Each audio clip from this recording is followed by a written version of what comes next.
झोपलीच आतापर्यंत. काय माय भावाची पोरगी केली, छातीला माती घेऊन गेली. म्हणून नाही शकत ना, भावाला फोन करू शकत नाही, हिला काय उठवू शकत.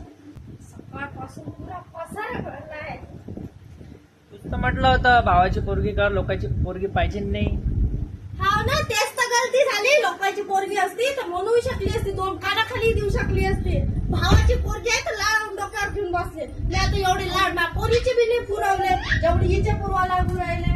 झोपतो, तिला बी झोपून घे. आई मला जेवायला देवाला भूक लागली.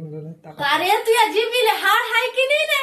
मी आता सकाळपासून स्वयंपाक केला, धुणं धुतले, भांडे घासले. तुझ्या बायको झोपलेली सण जेवण नाही म्हणून नको राहिलं. त्या हाताने घे. जर तुला बायकोचे काम नाही सांगणार नाही तर मला नको सांगत जो. मी तुझी आई नाही आजपासून. झालं तर मटण काय आता घे ना.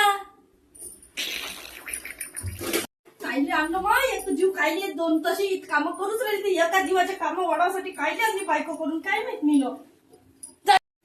आईला कदर येते एवढे काम करतो तू. तुझ्या जीबीले थोडस हाड, तुला लाज तरी वाटते का रे थोडस आईला असं मनाची? तूच तर म्हटलं होतं भावाची पोरगी कर.